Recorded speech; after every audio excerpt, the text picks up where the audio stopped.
Sir ऐसा कहते हैं कि people fail, systems don't. Yes, I totally agree. क्या हमारे लोग फेल हो रहे हैं या सिस्टम्स फेल हो रहे हैं? कुछ प्रदेश ऐसे हैं जहाँ नकल जो है एक प्रोफेशन है।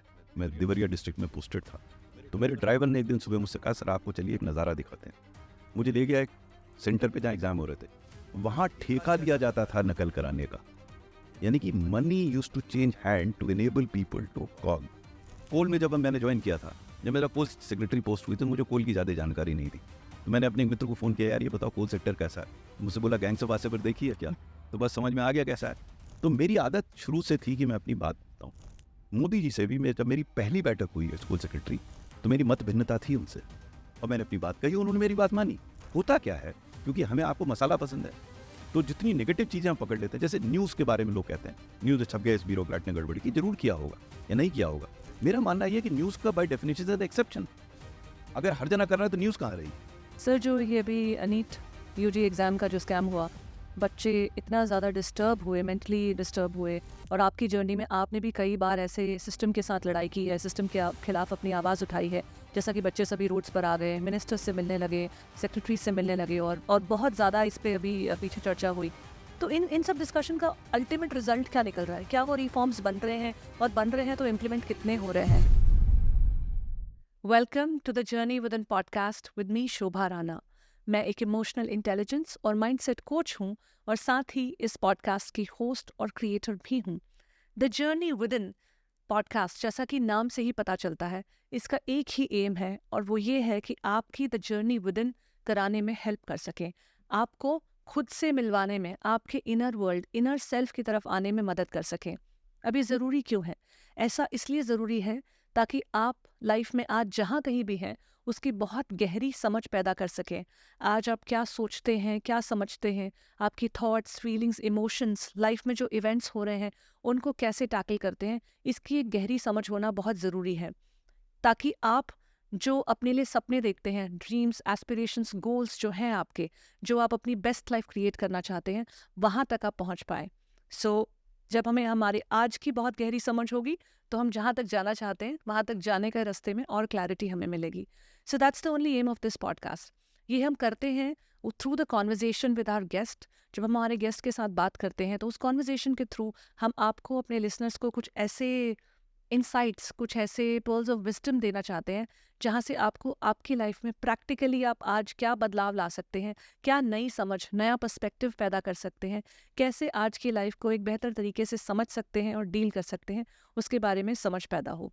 आज के जो हमारे गेस्ट हैं, ये बहुत ही एक्सपीरियंस्ड और well respected farmer IAS officer हैं। ये सेक्रेटरी थे कोल सेक्टर में, और साथ ही इन्होंने एजुकेशन सेक्टर में भी काम किया। अपने 38 इयर्स के एक्सपीरियंस में इन्होंने कई सारे पॉलिसीज़ में बदलाव किए, नए रिफॉर्म्स क्रिएट किए, डिजिटल टेक्नोलॉजी का यूज़ किया, और बहुत सारे इनोवेटिव सॉल्यूशंस निकालने की कोशिश की, बहुत ही इम्पॉर्टेंट क्रूशियल प्रॉब्लम्स के लिए। आज इस एपिसोड में हम इनकी इस लंबे एक्सपीरियंस की जर्नी के थ्रू आपके लिए बहुत सारे प्रैक्टिकल सॉल्यूशंस और इंसाइट्स लेकर आए हैं। आज के इस एपिसोड में आप सभी के लिए बहुत सारे इंपॉर्टेंट टेक अवेज हैं, क्योंकि इनका एक्सपीरियंस जो है वो इतना रिच है। ऑलमोस्ट 38 ईयर्स का इनका जो काम है, उसमें इन्होंने हर तबके के लोगों के साथ काम किए, और वहाँ से लर्निंग्स को लेकर आज इस एपिसोड में हमने डिस्कस किया है कि पॉलिसीज़ होती क्या हैं, बनती कैसे हैं, रिफॉर्म्स कैसे लाए जाते हैं, पावर के सामने आपको अपने खुद के लिए स्टैंड कैसे लेना होता है, आपको अपने डिसीजंस बनाने में कौन से फैक्टर्स हेल्प करते हैं, एथिक्स और मॉरल्स में क्या डिफरेंस है, इंटेग्रिटी क्या होती है, और कैसे वो आपको मदद करती है अपने करियर में ग्रो करने के लिए। जब आप ऐसे लोगों के साथ काम करते हैं जिनके पास बहुत सारी पावर है, तो उस माहौल में कैसे डील करें, आप कन्फ्यूजन से क्लैरिटी तक कैसे पहुँचें, क्योंकि कन्फ्यूजन मैनेजमेंट जो है उसके बारे में ज़्यादा बात नहीं होती है। जब हम इश्यूज़ की बात करते हैं अपने पर्सनल ग्रोथ को लेकर, तो प्रोक्रास्टिनेशन एक बहुत इंपॉर्टेंट चैलेंज आता है, हमने उसके बारे में भी बात की है। डिसीजन मेकिंग एक चैलेंज होता है, आपको अपने कम्युनिकेशन स्किल्स पे काम करना होता है, लेकिन साथ ही साथ इन सभी का जो बेसिक प्रॉब्लम है, या बेस लेवल फाउंडेशन प्रॉब्लम मैं जिसे कहूँगी, वो है कन्फ्यूजन। सो कन्फ्यूजन को कैसे सॉल्व करें, इस तरह की और सारी इंसाइटफुल बातें आज इस एपिसोड में, तो एंड तक ज़रूर देखिएगा।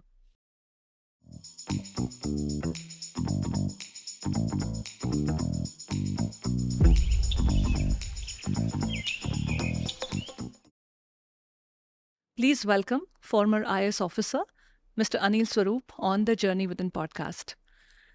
वेलकम सर, बहुत खुशी हो रही है आपसे मिलके. आपके मैंने बहुत सारे पॉडकास्ट भी देखे हैं, इंटरव्यूज़ भी देखे हैं, and there is so much that one can learn from your journey. Sir, सबसे पहले तो I want to start with your journey which is nearly a 4 decade long journey. Almost 38-40 years आपने स्पेंड किए हैं इन bureaucracy. अलग अलग तरह की गवर्नमेंट्स को आते हुए देखा है, जाते हुए देखा है, पॉलिसीज़ के रिफॉर्म्स में बहुत ज़्यादा काम किया है. So let's start at the very cusp of this which is the policies. जब पॉलिसीज़ डिज़ाइन होती है, let's talk about education sector. I feel it's one of the most important sectors that needs to be worked on, और जहाँ पे नए नए policies की ज़रूरत है, जो अभी बहुत ज़्यादा स्क्रूटनी में भी आ गया है. जो लेटेस्ट इस 2024 में बहुत सारे miss happenings in the education sector space हुए हैं.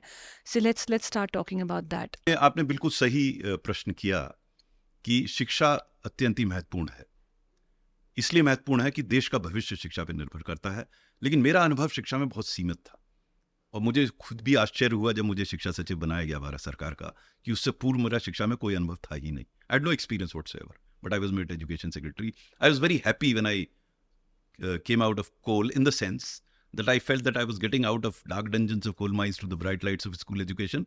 And to my utmost horror, I found कि जो माफिया स्कूल एजुकेशन के हैं वो कोल माफिया से ज़्यादा गंभीर है, और मैंने इसके बारे में काफ़ी लिखा है. अब जो आपने बात पॉलिसी की कही, मेरे विचार से पॉलिसी आवश्यक थी इस देश को. लेकिन मेरा यह भी विचार है कि पॉलिसी से ही समस्याओं का समाधान नहीं होता. मुझे स्मरण है कि जब जो पॉलिसी बनाने के लिए समिति बनाई गई थी, उसके अध्यक्ष और पूरी टीम मुझसे मिली आके. उस समय मैं सचिव था. वो मेरे सुझाव लेने आए थे कि शिक्षा नीति में क्या किया जाए. तो मैंने मजाक में डॉक्टर कस्तूरी रंगन से कहा कि आप बेकार अपना टाइम वेस्ट कर रहे हैं. तो पूछे, ये अजीब बात है, आपने तो समिति बनाई है, आप कह रहे हैं टाइम वेस्ट कर रहे हैं. मैंने कहा, देखिए, आप केवल एक पॉलिसी बना के दे देंगे, और उसके रियल प्रॉब्लम देश में है वो इम्प्लीमेंटेशन की है. पॉलिसी की उतनी प्रॉब्लम नहीं है. पॉलिसी होनी चाहिए, लेकिन अगर इम्प्लीमेंटेशन नहीं हो तो सब बेकार है. तो मैंने उनसे सुझाव दिया. मैंने कहा कि आप नीति छोटी रखिएगा, उसके साथ साथ एक एक्शन प्लान दीजिएगा. What needs to be done, how it will be done, who will do it, by when it will be done. क्योंकि जब तक ये निर्धारण नहीं होगा किसी नीति में, तब तक नीति नीति रह जाएगी. चर्चाएं खूब होंगी, मैंने भी खूब चर्चाएं की. असली महत्व पॉलिसी का तभी समझ में आता है जब उसका इम्प्लीमेंटेशन होता है. और मेरा यह भी मानना है कि इस देश में आइडियाज की कमी है नहीं. पॉलिसी क्या है? एक एमलगमेशन ऑफ आइडियाज है, खूब सारे आइडियाज हैं उसमें. लेकिन किसी आइडिया को इंप्लीमेंट करने के लिए यह आवश्यक है कि that idea has to be politically acceptable, socially desirable, technologically feasible, financially viable, administratively doable, judicially tenable, emotionally relatable और एनवायरमेंटली सस्टेनेबल. वाओ. तो अगर आप इसको शिक्षा नीति के कॉन्टेक्स्ट में देखें, क्योंकि है तो इस पर बहुत लंबा व्याख्यान हो सकता है, शिक्षा नीति में पॉलिटिकली एक्सेप्टेबल तो है ही, तो उस पर कैबिनेट ने डिसीजन ले लिया. सोशली डिजायरेबल भी है, उसमें जो बातें लिखी हैं मेरे विचार से ऐसी नीति मैंने पहले कभी देखी नहीं, बड़ी बढ़िया नीति बनी है. और टेक्नोलॉजिकली फीजिबल है, उसमें कोई ऐसी बात नहीं कही गई जो तकनीकी दृष्टिकोण से संभव नहीं है. सब संभव है. समस्या आती है वित्तीय दृष्टिकोण से. बेटे, इट्स फाइनेंशियली वायबल. हमारी तरफ यूपी में कहते हैं जेब में नहीं पत्ता चल दिए कलकत्ता. आपके जब पैसा नहीं होगा तो आप आइडियाज को इंप्लीमेंट कैसे करेंगे? अब जैसे शिक्षा नीति में उन्होंने कहा कि 6% ऑफ जीडीपी जाना चाहिए एजुकेशन को, और मेरी जानकारी में अधिकतम पैसा जो अब तक आवंटित हुआ है 3.1%. सर, मैं तो अभी कहीं 2.4% भी पढ़ रही थी. मैं अधिकतम बता रहा हूँ, मतलब इंडिपेंडेंस से अब तक अधिकतम 3.1% था. तो अगर पैसा ही नहीं होगा तो कैसे इंप्लीमेंट करेंगे? तो जब कस्तूरी रंगन साहब की पॉलिसी पर अन्यथा मेरी चर्चा हुई, तो मैंने कहा कि इस नीति में इस बिंदु पर विचार नहीं किया गया है कि जो धनराशि वो कह रहे हैं 6% होनी चाहिए, वो आएगी कहाँ से? इस पर विचार करना चाहिए था. और अगर वो एक्शन प्लान बनाते तो हर बिंदु पर देखते कि इस प्लान को एग्जीक्यूट करने के लिए इतनी धनराशि की आवश्यकता है, तो वो भी चिन्हित करते कि वो धनराशि कहाँ से आएगी. और मान लीजिए उतनी धनराशि नहीं मिल रही, तो फिर प्रायोरिटाइज कर देते कि पहले ये हो जिसमें धनराशि की ज़्यादा खर्चा नहीं होता, तो पहली स्टेज में ये कीजिए आप. जब पैसा मिल जाए दूसरी स्टेज में ये कीजिए. अब आपने ये ओपन छोड़ दिया है. अब हर आदमी निर्धारित कर रहा है मैं ये पहले करूंगा, ये पहले करूंगा. तो नीति से तो मैं भी फेवर में हूँ, बड़ी अच्छी नीति है, लेकिन उसके क्रियान्वयन ज़्यादा महत्वपूर्ण है, उसका इम्प्लीमेंटेशन. वो बात शायद इस नीति में नहीं बन पाई ठीक से, और तभी कई प्रकार की समस्याएं जिनका समाधान नीति के थ्रू हो जाना चाहिए था, वो नहीं हुआ. आपने जैसे इधर की कुछ समस्याओं को जैसे आजकल, उसका डायरेक्टली नीति से तो संबंध नहीं है, लेकिन मैं उस पर थोड़ा बताना इसलिए चाहूँगा कि आजकल सब उस पर चर्चा कर रहे हैं कि समस्या उत्पन्न कैसी हुई। और मुझे व्यक्तिगत थोड़ी जानकारी इस वजह से है कि 2018 में जब मैं सचिव था, उस समय सीबीएसई का पेपर लीक हुआ था और हमने उस प्रॉब्लम को हैंडल किया था। और उसके बाद जो व्यवस्था सीबीएसई में बनाई गई वो पिछले 6 साल से बिल्कुल ठीक ठाक चल रही है। कोई पेपर लीक नहीं हुआ, ना होगा। वो इसलिए नहीं होगा कि हमने उस गलती से सीखा और एक व्यवस्था बनाई। मैं विस्तार से तो नहीं जा रहा उसमें, लेकिन अगर आप नीट की परीक्षा देखें जो लीक हुई, जब मैं था उस समय विचार हो रहा था नीट एनटीए का, नेशनल टेस्टिंग एजेंसी का, तो मैंने तब भी ये कहा था कि इसको जरा ठोक बजा के बनाइए क्योंकि बड़ा महत्वपूर्ण परीक्षा करेगा। उससे पूर्व नीट की परीक्षा सीबीएसई करता था, तो हमने सीबीएसई में ऐसी व्यवस्था बना ली थी कि लीक की संभव ही नहीं था टेक्नोलॉजी का उपयोग करके। अब आप नीट में देखिए, नीट में आपने इतने महत्वपूर्ण परीक्षा को आउटसोर्स कर दिया। आपने कभी यूपीएससी की परीक्षा का कभी लीक नहीं सुना होगा। क्यों नहीं सुना? क्योंकि इतनी सेंसिटिव परीक्षा में हमें विचार करना चाहिए कि हम उसे फुल प्रूफ बनाए, उसको आउटसोर्स नहीं कर सकते। जब स्टेक्स इतने हाई हैं तो आउटसोर्स करके आप उसे कंट्रोल नहीं कर पाएंगे। सीबीएसई ने व्यवस्था बनाई कि सब इंटरनल कर लिया उन्होंने। मैं ये नहीं कहता कि हर परीक्षा ऐसी होनी चाहिए, लेकिन जो सेंसिटिव परीक्षाएं हैं जैसे नीट है या यूपीएससी की है, उसको आप आउटसोर्स नहीं कर सकते। उसका कुछ अंग आउटसोर्स वो होता है कि जैसे पेपर के क्वेश्चन बैंक आप बना रहे हैं, तो क्वेश्चन बैंक तो एक संस्था नहीं बना सकती, बैंक आप कहीं से ले लीजिए। लेकिन पेपर सेट करना, एग्जाम कहां पर होना है, एग्जाम कौन कराएगा, ये प्रक्रियाएं ये प्राइवेटाइज नहीं हो सकती आउटसोर्स। सर यहाँ पे तो एक एक प्रोसेस जो है वहाँ पे लूप होल्स अभी पता चल रहे हैं, जो नीट का इस साल जो सबसे बड़ा एक तरह से स्कैम की तरीके से देखिए ऐसा है कि हम इन लूप होल्स को तब देखते हैं जब समस्या उत्पन्न हो जाती है, जबकि ये सामने थी। एक आपके पास एक कारगर प्रक्रिया उपलब्ध थी सीबीएसई की, आप उससे कंपेयर कर लिए। मैंने इस पर आर्टिकल लिखे हैं कई कि आपको कुछ और नहीं करना, सिर्फ सीबीएसई प्रक्रिया से ये नीट की प्रक्रिया आप कंपेयर कर लिए, अपने आप मालूम पड़ जाएगा। देखिए समस्या तब आती है जब आपके पास एक सॉल्यूशन है, उसको ना देखकर आप नई कोई चीज बनाना शुरू कर देते हैं और फिर आप कहीं फंस जाते हैं। नीट में यही हुआ, एनटीए में यही हुआ। जब सीबीएसई की कारगर रूप से एक समस्या के उपरांत, देखिए हम सब गलतियां करते हैं, ऐसा नहीं है कोई नहीं गलती करता, हर जना हमें गलती सीखना चाहिए। सीबीएसई में कुछ कमियां थी जिसकी वजह से 2018 में लीक हुआ। वो सीबीएसई की वजह से नहीं था, लेकिन प्रोसेस में कमियां रहती हैं, हर जना सुधारता है। फिर सीबीएसई ने परिपक्व व्यवस्था बनाई जो 6 साल से ठीक रही, तो एनटीए में क्यों नहीं बनाई? मतलब एनटीए को आउटसोर्स कर दिया, इतना इंपॉर्टेंट एग्जाम जिसके हाथों में लाखों बच्चों का फ्यूचर है। देखिए आउटसोर्स तो एक ही चीज है, आप कहाँ करा रहे हैं एग्जाम, ये भी महत्वपूर्ण है। सर वो पूरा process right from outsourcing the exam, उसके बाद किस तरह से वो एडमिट कार्ड्स डिजाइन हुए, किस तरह से वो सेंटर्स डिजाइन हुए, किस तरह से पर्टिकुलर आपने बच्चे वो सेंटर्स की बात सेंटर्स की, में मैं आए। आपको अपने व्यक्तिगत अनुभव से बताता हूँ। कुछ प्रदेश ऐसे हैं जहाँ नकल जो है एक प्रोफेशन है, और मैंने वन ऑफ द माफियाज जो लिखा अपनी पुस्तक में, वो नकल माफिया है। जब मैं एसडीएम था, नई मेरी सेवा आई थी 1984, मुझे याद है, मैं देवरिया डिस्ट्रिक्ट में पोस्टेड था। तो मेरे ड्राइवर ने एक दिन सुबह मुझसे कहा, सर आपको चलिए एक नज़ारा दिखाते हैं। मेरे समझ में नहीं कहाँ ले आ रहा, एग्जाम चल रहे थे उस समय। मुझे ले गया एक सेंटर पे जहाँ एग्जाम हो रहे थे। जैसे ही मेरी जीप पहुंची वहां पर, लोग खिड़की से कूद कूद कर भागे। तो मेरे समझ में नहीं आया, मैंने कहा ये क्या हो रहा है, तो एग्जाम सेंटर। बोले सर ये सब नकल कराने आए थे। वहां ठेका लिया जाता था नकल कराने का, यानी कि money use to change hand to enable people to cog. इस व्यवस्था में कैसे काम चलेगा? अगले दिन मुझसे कहता है सर आज थोड़ा जल्दी चलेंगे। मैंने क्यों? बोले सर आज आपको दूसरा नज़ारा दिखाएंगे। जब हम दूसरे सेंटर पर पहुंचे, वहां बड़ी शांति थी। मैंने कहा तो ठीक ठाक एग्जाम हो रहा है। वो नहीं सर अभी भी पर्चा बटा है, वो सर आम का बाग देख रहे हैं ना, वहां बैठ के इसको सॉल्व कर रहे हैं पेपर को, जब सॉल्व कर लेंगे तो आके यहाँ नकल कराएंगे। तो इस स्तर की ये मैंने खुद देखी है, सुनी सुनाई नहीं बता रहा हूँ। तो इस तरह की अगर नकल होती है तो आदत तो पड़ेगी आदमी नकल की। सो जो डिमांड साइड है बड़ी वल्नरेबल इन द सेंस की बहुत डिमांड है। सप्लाई साइड अगर आपने ठीक नहीं की तो हमेशा डिमांड साइड हावी हो जाएगी और इस प्रकार की नकल होगी।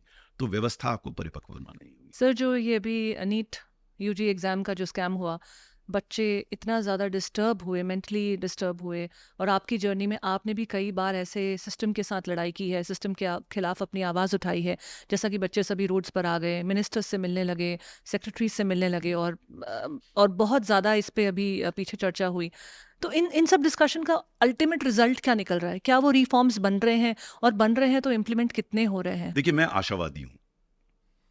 कोई भी किसी को परेशानी होगी, जैसे कि बच्चों को बिल्कुल वाजिब परेशानी है, उनका रिएक्शन भी वाजिब है, उनको दोषारोपित करना ठीक नहीं होगा। मैं होता उनकी जगह तो मैं भी वही करता। अब हमें करना यह है कि क्या हम उस व्यवस्था को सुधार सकें। मैं फिर 2018 की बात बता रहा हूँ, उस समय बच्चों ने एजिटेट किया था, ऐसा नहीं बच्चों ने, लेकिन हम लोगों ने उसके बाद व्यवस्था ऐसी बनाई जो कि आज तक चल रही बढ़िया। तो ये सब सिम्टम्स हैं, हमें उससे सीखना चाहिए। अगर हम ऐसा ब्रेव फेस ले लेंगे जैसे शुरू में प्रयास किया गया तो नकल तो हुई नहीं, तो मेरा ये स्पष्ट मानना है कि अगर समस्या की एग्जिस्टेंस को ही हम डिनाई करेंगे, हम कहेंगे प्रॉब्लम है ही नहीं, तो प्रॉब्लम कभी सॉल्व नहीं होगी। हमें मानना पड़ेगा जैसे किसी भी सामाजिक व्यवस्था में, किसी भी प्रशासनिक व्यवस्था में कमियां होती हैं, उनको स्वीकार लेने में कोई नुकसान नहीं है, उनको स्वीकारना चाहिए और ये प्रयास करना चाहिए कि उनको हम कैसे दूर करें। लेकिन पहला चीज स्वीकार करना है, ये नहीं समझना चाहिए स्वीकार करने से हम कुछ छोटे हो जाएंगे। नहीं, अगर कमी है तो हम उसको मान के सुधार करें। व्यक्ति के रूप में यह होता है, संस्था के रूप में होता है। हर व्यक्ति को, हर संस्था को इस बात पे विचार करना चाहिए कि हम में कमी है, कोई बात नहीं, लेकिन हम लग के तो सुधार करेंगे। और जो भी संस्थाएं अच्छी बनी, नामी गिरामी हुई, उन्होंने ऐसा किया, अपनी गलतियों से सीखा, वो आगे बढ़े। सर, सिटिंग मिनिस्टर्स जब ऐसी स्टेटमेंट्स दे देते हैं कि ऐसा कोई स्कैम नहीं हुआ है, सब ठीक है, तो फिर एक कॉमन पर्सन के लिए, एक स्टूडेंट के लिए जो अभी 17, 18, 19 साल का है, जिसको भी इतना मालूम भी नहीं कि रेजिलियंस होती क्या है, कैसे बिल्ड की जाती है, अभी उसने एक दुनिया में एक तरह से कदम भी नहीं रखा है, बिकॉज आप अपने घर के कंफर्ट में यूजुअली क्लास 12 तक होते हो और दैट इज़ योर लाइफ। इतने बड़े चैलेंजेस के साथ, इस तरह की स्टेटमेंट्स के साथ, इस तरह की एपैथी की जो सिचुएशन हो गई है कंट्री में, होपलेसनेस की एक तरह से, उससे कैसे डील करें? देखिए, एक तो मैं थोड़ा सा सहमत हूं, इतनी होपलेसनेस तो नहीं हुई है। देखिए, हर देश में, आप आज की तारीख में यूएसए में देख लीजिए, इंग्लैंड में देख लीजिए, हर जगह समस्याएं हैं, हर जगह लोग मारपीट कर रहे हैं, जला रहे हैं। ये स्वाभाविक है किसी समाज में। प्रश्न ये है कि इन समस्याओं के समाधान के लिए हम कर क्या रहे हैं, ये है प्रश्न। समस्याओं को होना स्वाभाविक नहीं है। मुझे नहीं पता कि कोई ऐसी संस्था है जहां कोई समस्या ही ना हो। समस्या तो होती है, स्वाभाविक है। अब जो लीडरशिप है वो उसको कैसे प्रस्तुत कर रही है। लीडरशिप ये मान रही है कि हाँ, ये समस्या है और हम इस प्रकार से इसका समाधान कर रहे हैं, और उसमें समाधान भी करते हैं। ये भी संभव नहीं है कि हर समस्या का समाधान हो जाए। ये सब इस बात पे निर्भर करता है कि आपका इकबाल कैसा है, आपके बारे में क्रेडिबिलिटी कैसी है। अगर लोगों को विश्वास हो जाए कि हाँ, ये समस्या आई है और ये ऐसे हैं कि ये ठीक कर लेंगे, तो फिर शायद इतना एजिटेशन ना हो। जब डाउट होता है किसी के इंटेंशन के बारे में, ये कह तो रहे हैं, करते नहीं है, तो लोग एजिटेट करते हैं, तो लोग भी समझते हैं समस्या है।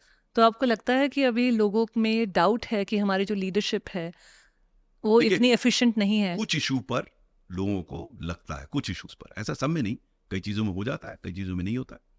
और उन इश्यूज पर जो भी पावर में है उसको चिंतन करना चाहिए कि मैं जब सरकार में था तब भी ये कहता था कि इतनी सारी अच्छी चीजें हो रही हैं, बहुत बढ़िया, लेकिन अच्छी चीजों के साथ साथ ये संभव है कि अन्य क्षेत्रों में जितना होना चाहिए उतना नहीं हो रहा, उसको स्वीकार लेने में कोई नुकसान नहीं है।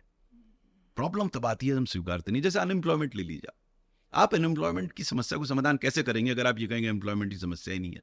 आपने नीट की बात कही, अगर आपने कह दिया पेपर लीक ही नहीं हुआ, तो फिर आप समाधान कैसे करेंगे? exactly. बात अलग है कि बाद में आपने परिवर्तित किया इसे और माना, और अब आप सुधार कर रहे हैं। और मेरा ये मानना है कि अगर आप स्वीकार करेंगे तो उसके बाद समाधान भी निकलेगा। ये ह्यूमन इंजेन्युइटी की तो कोई सीमा नहीं है।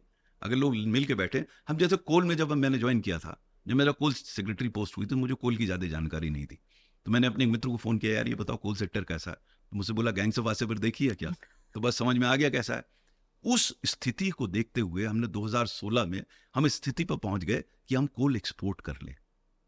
और आपको मैं बताऊं, हम लोग मजाक में कहते थे, हम लोग की बड़ी राउंड टेबल थी जिसमें हम लोग डिस्कस करते थे कि हमें यार कश्मीर की समस्या दे दो तो उसकी भी समाधान कर देंगे। तो ये पॉजिटिव एनर्जी थी। और देखिए, विडम्बना है या आई वाज सरप्राइज्ड कि मेरा एक जॉइंट सेक्रेटरी जो था उसमें कोल में, जिसने बड़ा अच्छा काम किया, वो आज की तारीख में home secretary government of India है। उसने कश्मीर की समस्या में काफ़ी योगदान किया समाधान में। उसी तरह दूसरा joint secretary additional chief secretary था जम्मू एंड कश्मीर में। तो फ़ोन करके मुझे मजाक में कहते थे, सर आप मजाक में कह रहे थे, देखिए सर हमको लगा दिया गया वहाँ पर। तो मेरा ये मानना है, समस्या चाहे जितनी भी गंभीर हो, पहली बात आप उसको स्वीकारें उस समस्या को, दूसरा बात आप मन से लग कर और उन लोगों से जुड़कर जो लोग उसका समाधान कर सकते हैं, समस्या का समाधान करें। बिल्कुल हो सकता है। उस तरफ अब लगता है कोशिश हो रही है एंड हम सभी होपफुल तो हैं कि कुछ समाधान मिलेगा, क्योंकि इस तरह के इतने बड़े बड़े एंट्रेंस एग्जाम्स का लीक हो जाना इतनी बार, तो डेफिनेटली प्रोसेसेस ये में जो निश्चित चिंता स्क्रूटनी का है। विषय है। देखिए, इसमें कोई डिनाई नहीं कर सकता, लेकिन मेरा ये मानना है कि इन समस्याओं का समाधान हो सकता है और मुझे आशा है कि होगा। सर आपने जैसे बताया, आपने तो खुद सीबीएसई का जो था प्रॉब्लम वो सॉल्व किया और एक ऐसा प्रोसेस सेट किया जिसकी वजह से अब नहीं हुआ है पिछले 6 सालों से और आगे भी नहीं होगा। आपने ये भी एक स्टेटमेंट कहा है। मेरे विचार से नहीं हो सकता। नहीं हो तो सकता क्योंकि देखिए, सिस्टम ऐसा मैं सेट आपको- हो गया है। मैं छोटे से बता देता हूँ। मैंने उसी समय एक सुझाव दिया था कि हम टेक्नोलॉजी का प्रयोग क्यों नहीं करते।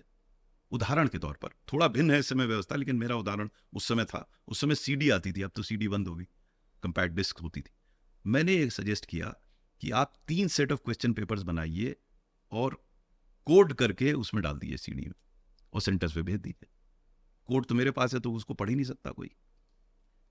एग्जामिनेशन वाले दिन सुबह 6 बजे आप कोड 1 का रिलीज कर दीजिए कि 3 में से ये वाला क्वेश्चन पेपर है, और वहां व्यवस्था होनी चाहिए, वहां प्रिंट हो और डिस्ट्रीब्यूट हो जाए।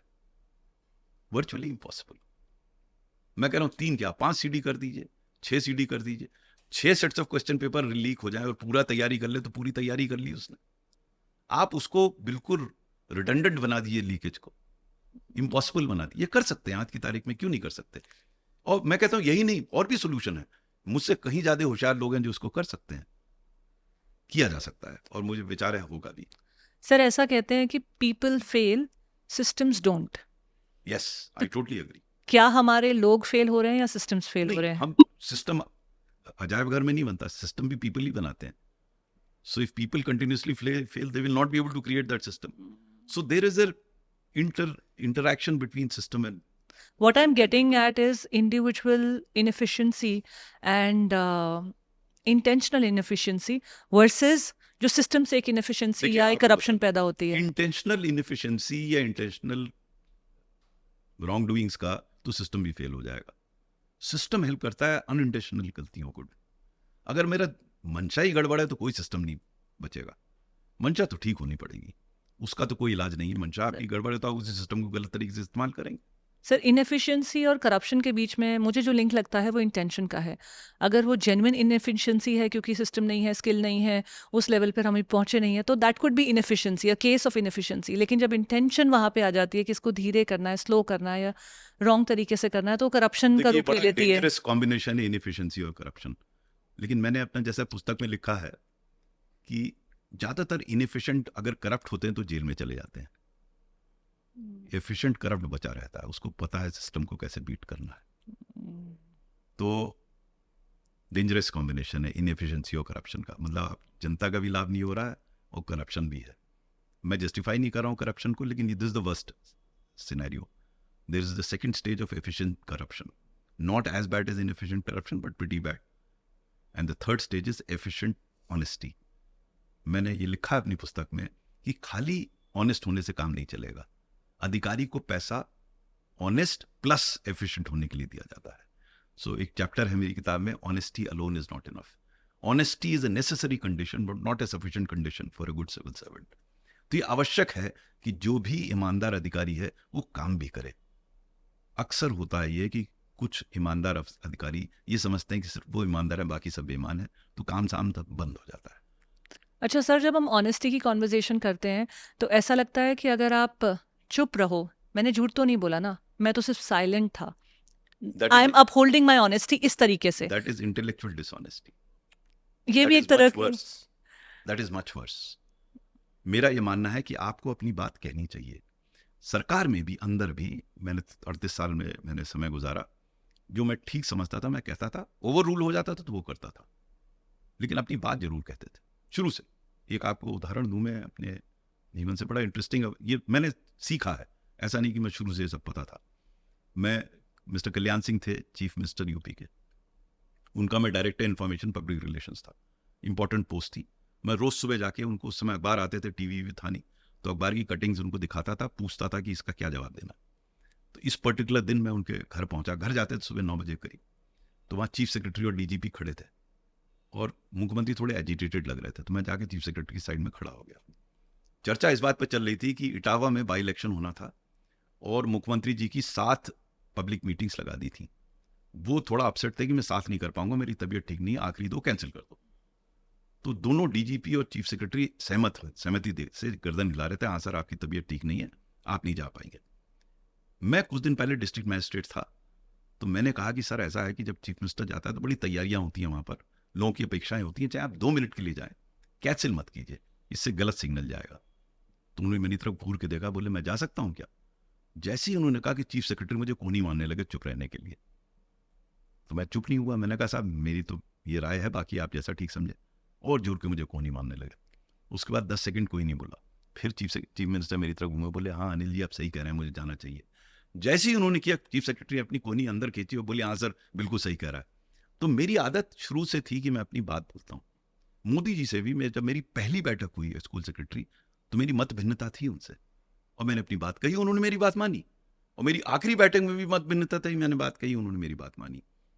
तो मैं इस बात की चिंता नहीं करता था कि वो मेरी बात मानेंगे नहीं मानेंगे, जो मैं उचित समझता था मैं कहता था। उसके बाद अगर वो ओवर रूल करते, देखिए ये भी बहुत महत्वपूर्ण है। मेरा एक राय हो सकती है किसी के बारे में, दूसरे की दूसरी राय हो सकती है। अगर वो मेरा बॉस है तो मुझे उसकी बात माननी होगी हम जिस व्यवस्था में, सो लॉन्ग एज जो वो कह रहा है वो इलीगल ना हो। अगर लॉ के विरुद्ध है तो कोई प्रश्न ही नहीं है मानने का, लेकिन अगर लॉ के तहत है तो ओपिनियन है, मेरा ओपिनियन है उसका ओपिनियन है। तो हमें ये मान के नहीं चलना कि मैं ऑनेस्ट आदमी हूं, मैं हमेशा सही कहता हूं, दूसरा आदमी गलत, तो मैं सबसे लड़ता रहूंगा। शुरू शुरू में मेरा यही होता था। मैंने लास्ट बुक जो लिखी है एनकाउंटर दिस पॉलिटिशियन, उसमें इसी बात को दर्शाया है कि शुरू में मेरी सब नेताओं से लड़ाई होती थी क्योंकि मैं समझता था मैं ही ठीक कह रहा हूँ और सब नेता बेईमान है। कितना गलत सोच थी मेरी। धीरे धीरे मुझे समझ में आया उनकी सीमाएं हैं, उनकी परिस्थितियां हैं, और ये जरूरी नहीं है मैं जो हर चीज कह रहा हूँ सही कह रहा हूँ, वो भी सही कह सकते हैं। तो हर व्यक्ति का एक मत होता है, हमें समझना चाहिए। और हमारा बॉस है तो हम या तो निकल लें वहां से, नहीं तो उनकी बात माने। हाँ ये बात मैं बार बार कहता हूँ, इलीगल नहीं, लॉ के अगेंस्ट नहीं होना चाहिए। लॉ के अगेंस्ट होगा तो नहीं कहेंगे। उसका मुझे बड़ा लाभ हुआ। मेरे आखिरी 20 साल में मुझे याद ही नहीं पड़ता किसी ने मुझसे कोई गलत काम कहा। मैंने इतनी सेंसिटिव असाइनमेंट्स की, लोग मुझसे पूछते हैं तुम्हारे पास राजनीतिक दबाव, मेरे पास आता ही नहीं था। उनको पता था मैं गलत काम करूंगा नहीं, सही काम मैं तुरंत कर दूंगा, करके फोन करके बता दूंगा ये कर दिया। तो ये मेरे विचार से बहुत महत्वपूर्ण है कि खाली आपको ईमानदार नहीं होना, ईमानदार तो होना ही है, आप किसी पे एहसान नहीं कर रहे ईमानदार होकर, लेकिन साथ साथ आपको काम भी करना है, आपको पैसा और जनता की सेवा करनी। जिन लोगों ने हमारे चैनल को अब तक सब्सक्राइब नहीं किया है, प्लीज़ सब्सक्राइब कीजिए, लाइक, कमेंट और शेयर कीजिए ताकि यूट्यूब हमारी इस कोशिश को और भी लोगों तक पहुंचा सके। सेल्फ ग्रोथ की बातें जिस चैनल पे होती है और जो इस तरह का कंटेंट होता है जो आपकी पर्सनल लाइफ में ग्रोथ आपके लिए ला सकता है, वो कंटेंट अपने आप से वायरल नहीं होता है। हमें किसी ट्रेंडी म्यूज़िक का सपोर्ट नहीं है, किसी वायरल हैक या ट्रेंड की हम बात नहीं कर रहे हैं। तो ये कॉन्वर्जेशंस इम्पॉर्टेंट है लेकिन खुद से वायरल नहीं हो सकती हैं। तो आपका सपोर्ट इसमें ज़रूर चाहिए, तो प्लीज़ सपोर्ट कीजिए। और चलिए अब चलते हैं एपिसोड की तरफ। सर ये जो ब्लैंकेट स्टेटमेंट्स होती हैं कि सारे ब्यूरोक्रेट्स करप्ट हैं या सारे मिनिस्टर्स करप्ट हैं, जो इस तरह की ब्लैंकेट स्टेटमेंट होती है, आपकी बहुत क्लोज ऑब्जर्वेशन रही है, तो इनका क्या ट्रूथ है? Absolutely wrong. एंड इनफैक्ट किसी के लिए भी कोई भी ट्रूथ है इसमें? नहीं, ब्लैंकेट स्टेटमेंट तो हर गलत होता है। देखिए हर व्यवस्था में, हर संस्था में कुछ अच्छे खराब, कुछ बहुत खराब, गुड बैड एंड अगली हर संस्था में होते हैं, हर व्यवस्था में होते हैं, ऐसी नेताओं में, ऐसे ब्यूरोक्रेट में। होता क्या है, क्योंकि हमें आपको मसाला पसंद है तो जितनी नेगेटिव चीजें हम पकड़ लेते हैं, जैसे न्यूज के बारे में लोग कहते हैं न्यूज छप गया, इस ब्यूरोक्रेट ने गड़बड़ी की, जरूर किया होगा या नहीं किया होगा। मेरा मानना यह कि न्यूज का बाय डेफिनेशन एन एक्सेप्शन। अगर हर जना कर रहा है तो न्यूज कहां रही? ये कुत्ता भौंक रहा है तो न्यूज नहीं है ना, या कुत्ते ने आदमी को काटा न्यूज नहीं, आदमी काट ले कुत्ते को तो न्यूज हो जाएगी। तो न्यूज का मतलब एक्सेप्शन है। हम साइकोलॉजिकली उसे रूल मान लेते हैं कि सब भ्रष्ट हैं। ये हमारी मानसिकता है, सबकी मानसिकता है। और चूंकि हमें मसाला पसंद है इसलिए नेगेटिव न्यूज हमें ज्यादा अच्छी लगती है। अच्छी बात दूसरे के लिए हम जनरलाइज नहीं करते, खराब बात तुरंत कर देंगे, सब नेता भ्रष्ट हैं, सब ब्यूरोक्रेट भ्रष्ट हैं। It is wrong. There are outstanding politicians, there are outstanding civil servants. Yes, there are dishonest civil servants, there are dishonest politicians. मतलब इसमें तो हर प्रकार के लोग हैं। अब प्रश्न यह है कि आप कैसे देख रहे हैं। मेरा नजर यह रहता था कि भाई जो अच्छा आदमी उसे काम लो यार, और जो खराब आदमी उसमें भी कुछ अच्छा ही ढूंढो। अब देखिए बड़ा सिंपल है। मेरी माँ मुझे शुरू में समझाती थी, मुझे नहीं समझ में आता था कि रामचंद्र जी ने लक्ष्मण को क्यों भेजा रावण के पास जब वो मृत्यु शैया पर था। उन्होंने कहा इसके पास भी कुछ गुण है, जाके सीखो। तो हर व्यक्ति से आप कुछ सीख सकते हैं। अब ये तो मुझ पर निर्भर करता है कि मैं उसकी अच्छाई देख रहा हूँ, बुराई देख रहा हूँ, मैं किस चीज से सीख रहा हूँ। अगर मैं उसकी अच्छाई से सीखूंगा तो मैं एक बेटर इंडिविजुअल बनूंगा। That's what Ram did to Lakshman, कि जाके ज्ञान प्राप्त करो, उससे ज्ञानी पुरुष है। तो हम हर व्यक्ति सीख सकते हैं। मैं आपको बताता हूँ, मैंने कई बड़े अच्छे नेताओं के साथ काम किया, कई बड़े भ्रष्ट नेताओं के साथ, हर किस्म के। मतलब यूपी से आता हूँ, वहाँ तो नजराना, शुक्राना, जबराना तो बड़ा चलता ही था। तो उस माहौल में आप माहौल तो चेंज नहीं कर सकते, आप नेता को चेंज नहीं कर सकते। मैंने शुरू में ही ये डिस्कवर कर लिया अपने जीवन में और सेवा में कि मैं दूसरे का ज्यादा बना बिगाड़ नहीं सकता। मैं अपने को कैसे परिवर्तित करूं, what can I do to myself. उससे थोड़ा लाभ ये हुआ, फिर मैं हर को उस नजरिए से देखने लगा कि ठीक है, कमी है उसमें, लेट मी सी अगर इसका कुछ पॉजिटिव हो। मतलब इतना क्लासिक केस है, जब मेरा ट्रांसफर हुआ था एक संस्था में जहां मैं मैनेजिंग डायरेक्टर बना था स्टेट फाइनेंशियल कॉर्पोरेशन का, और वो 7 साल से उसको लॉस हो रहे थे। मेरा काम था उसको बंद करने का। उसका रिवाइवल हुआ, वो एक केस स्टडी बन गई है। रिवाइवल कैसे हुआ? एक सबसे भ्रष्ट जनरल मैनेजर के माध्यम से। मैंने उसको बुलाया चाय पे, मैंने कहा यार संस्था में कुछ बचा तो है नहीं, अब तुम चूसोगे क्या? एकदम सक पका गया, क्योंकि कोई कितना भ्रष्ट हो मानता तो है नहीं। फिर मैंने कहा यार जो बीती ताई विसार दे, तो तुमने क्या किया है, तुम अब मेरी सहायता करो, मैं रिकवरी करना चाहता हूँ। अब देखिए वही भ्रष्ट अधिकारी, उसने अपना एंगल चेंज किया, उसने रिकवरी की। इस after 7 years this came into profit, this organization. और जब प्रॉफिट में आया तो मेरा ट्रांसफर हो गया। यूपी में थोड़ा ट्रांसफर इंडस्ट्री ज्यादा रहती है, ट्रांसफर हो गया। मैं इस अधिकारी को बारे में पूछता रहा, लोग मुझसे बोले सर ये तो बड़ा ईमानदार बन गया, तो कुछ करता ही ना, पैसा लेता है ना देता है। अच्छा, बाद में भी पूछते रहे कि अब कैसा काम चल रहा है? ट्रैक किया उस अधिकारी को। फिर मैंने उसको घर पे बुलाया चाय पे, मैंने उससे पूछा यार तुम्हारी बड़ी तारीफ करते हैं, तुम्हारा हृदय परिवर्तन कैसे हुआ? देखिए वो कहता है सर जब आप 300 अफसर के सामने मेरी पीठ थपथपाते थे और कहते थे इस संस्था में सुधार हो रहा है, इसकी वजह से हो रहा है, तो सर मेरी छाती चौड़ी हो जाती थी, और जो किक मुझे उस समय मिलती थी वो पहले कभी नहीं मिली। इस किक शब्द को मैंने अपनी पुस्तक में उपयोग किया है। सर, मैं इस करप्शन के बारे में आपसे इसलिए भी बात करना चाह रही हूँ क्योंकि the journey within podcast पर हम कोशिश करते हैं कि अपने जो व्यूअर्स हैं उनको प्रैक्टिकल टेकअवेज दे पाएँ कि उनकी लाइफ में आपकी लर्निंग से क्या इम्प्लीमेंट हो सकता है।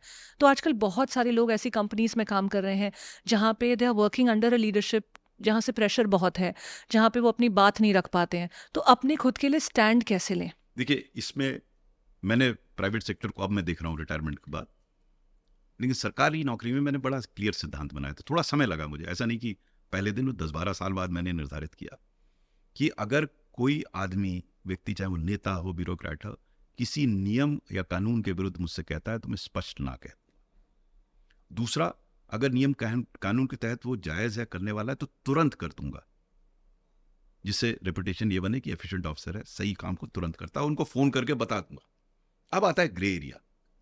ग्रे एरिया वो होता है जहां पे नियम है ही नहीं, या साइलेंट है, या क्लियर नहीं है, तो आपको वहां ओपिनियन आता है, मेरा ओपिनियन, दूसरे का opinion, nothing is illegal, opinion अलग अलग है। तो अगर आपकी कम्युनिकेशन स्किल्स अच्छी हैं तो आप उनको समझा लेंगे अपने ओपिनियन की तरफ। मान लीजिए वो नहीं समझ में आता तो फिर आपको उनकी बात माननी पड़ेगी। तो ये बड़ा अगर क्लैरिटी आ जाए आदमी के दिमाग में, क्योंकि होता क्या है, टेल यू, जो डिसऑनेस्ट चीज है उसका ग्रेटिफिकेशन तुरंत मिलता है, नुकसान बाद में मिलता है। तुरंत आपको लाभ मिलेगा, जैसे आपको डायबिटीज है, मीठा खाने में तुरंत मजा आएगा, लेकिन बाद में नुकसान होगा। मजा तुरंत आ जाएगा, लेकिन अगर आप नहीं खाएंगे तो शुरू में नुकसान है, फायदा आपको लेट है। तो मैंने ये समझाने की भी कोशिश की है कि ऑनेस्ट कॉन्डक्ट में इनिशियली शायद प्रॉब्लम है, लॉन्ग टर्म फायदा है। डिसऑनेस्ट कॉन्डक्ट में इनिशियली फायदा है, लॉन्ग टर्म नुकसान है। मैं अक्सर कहता हूं अपने साथियों को कि आपकी असली वक्त तो रिटायरमेंट के बाद मालूम पड़ेगी, अभी नहीं मालूम पड़ेगी। अभी तो आप अधिकारी हैं, सब लोग आपकी तारीफ करेंगे, बहुत बढ़िया, फिर आप जो गड़बड़ करेंगे उस समय कोई नहीं बोलेगा। पर लेकिन आपको लगता है जो लोग डिसऑनेस्ट होते हैं वो इस बारे में परवाह भी करते हैं कि मेरे बारे में लोग क्या बोलेंगे? मुझे पता नहीं, मैंने कभी उनसे इस प्रकार की चर्चा नहीं की, लेकिन मेरा विचार ये है कि अगर वो इसका चिंतन करते तो शायद वो डिसऑनेस्ट होते। सर, आई टेल यू मैं कहाँ से आ रही हूँ, क्योंकि आजकल ये जो कल्चर है आई डोंट केयर, ये उनके ओपिनियन है, आई डोंट केयर। मैं यंगस्टर्स की बात करूं या कॉर्पोरेट एम्प्लॉइज की बात करूं तो ये आई डोंट केयर का बहुत इस्तेमाल होता है, which is very fair, that is their style of thinking, which is also their style of including dishonesty, a component of Yes. inefficiency, Not only intentionally. they try and justify it. वही sir, तो उसका वो कहते हैं ये तो ठीक है, उनसे जब मेरी चर्चा होती है, मैं तो लगभग हर दिन यंगस्टर से इंटरेक्ट करता हूँ किसी प्लेटफॉर्म पे कहीं ना कहीं, मैं उनसे कहता हूँ ये चॉइस तुम्हारी है और मैं उसको कॉन्टेस्ट नहीं कर रहा हूँ, लेकिन जब तुम्हें लात पड़े उस समय मत दुहाई देना कि वो मुझसे ज़्यादा बड़ा बदमाश है, मुझे परेशान किया जा रहा है। ये चॉइस, मतलब you have a choice, I am nobody to tell you आप ये करो वो करो। मैं तो कह सकता हूँ मैंने जीवन में ये किया, मैं आज यहाँ खड़ा हूँ, बाकी तुम डिसाइड करो तुम्हें क्या करना है। सर अनफॉर्चुनेटली क्या है ना, कॉमन मैन ऑफ इंडिया को बहुत सारी चीज़ों में ऐसा लगता है कि इसका तो मैं कुछ कर नहीं सकता, अगर महंगाई बहुत होगी तो मैं कुछ नहीं कर सकता, तो चलो जो है जैसा है चलने दो। नहीं वहां पे अगर मैं मैं वहीं से इस माइंडसेट से हम इंडिविजुअली क्या चेंज कर सकते हैं, उस माइंडसेट के बारे में बात करना चाहती हूँ। बहुत कुछ कर सकते हैं। देखिए मैं अधिकारी के दृष्टिकोण से कहता था, हमारे यहाँ कई अधिकारी, मैं भी शुरू में सोचता था ये प्रॉब्लम नेता की वजह से, ये नॉट, हर जना कहता है नेता प्रॉब्लम। तो मैं अक्सर उनसे प्रश्न करता था, ये बताओ तुम्हें कभी किसी नेता ने कहा कि तुम ऑफिस लेट आओ? कितने लोग टाइम से आते हो? किसी नेता ने कभी तुमसे कहा कि ऑफिस अपना गंदा रखो? किसी नेता ने तुमसे कहा कि एक फाइल पे तुम बैठे रहो, निर्णय मत लो? किसी नेता ने तुमसे कहा कि जो तुमसे मिलना है उसे बदतमीजी से बोलो? कितने लोग ये करते हैं? तो अगर हम जो कर सकते हैं, मेरा बिल्कुल स्पष्ट मानना है, if you do what you can, that can will grow. If you only focus on what you can't, then you won't be able to do what you can. So identify yourself what you can. जैसे आप कर रही हैं, चर्चा कर रही हैं इस पे, आप ये कर सकती हैं। आप मिस्टर परेशान भी बन सकती हैं, मिस परेशान भी बन सकती हैं। परेशान रहिए, ऐसा क्यों हो रहा है, ऐसा क्यों हो रहा है। मैं मजाक में कहता था, मैं जब पुलिस में था इसमें आने से पहले, तो मेरा एक बैचमेट था, वो आया मुझसे कहता है बॉस रात को नींद नहीं आ रही। क्या हो गया? बोले बॉस पेट्रोलियम के दाम बहुत बढ़ रहा है। मैंने कहा पेट्रोलियम के दाम तो बढ़ते रहते हैं, घटते रहते हैं, तुम्हारी रात को ना सोने से कोई थोड़ी ठीक थोड़ी ना हो जाएगा। नहीं बॉस, देश की आर्थिक स्थिति पर कुप्रभाव पड़ रहा है। मुझे शब्द याद है उसके। मैंने कहा यार वो तो सही है, मैं तुमसे असहमत नहीं हूं, लेकिन तुम्हारे रात को ना सोने से क्या फर्क पड़ेगा? चर्चा ठीक है उसकी, चिंतन ठीक है, लेकिन रात की नींद क्यों हराम कर रहे हो? रात की नींद तो उस चीज के लिए हराम करो जिसमें कुछ कर सकते हो। खैर वो सहमत हो गया, चला गया। 3 महीने बाद फिर आया, तो कहता बॉस रात को नींद नहीं आ रही। हमने कहा आप क्या हो गया? पेट्रोलियम के दाम तो अपने आप ठीक हो गए बिना तुम्हारे इंटरवेंशन। कहता बॉस देश की पॉपुलेशन बहुत बढ़ रही है। मैंने उसे मजाक में कहा रात को सो जाओ, अपने आप ठीक हो जाएगी। So the point that I am trying to make here is, where should I engage myself. हम देखिए कितना समय बर्बाद करते हैं उन विषयों पर जिन पर हमारा कोई नियंत्रण नहीं है, और ये भूल जाते हैं कि कई ऐसी चीजें जिस पर मेरा नियंत्रण है।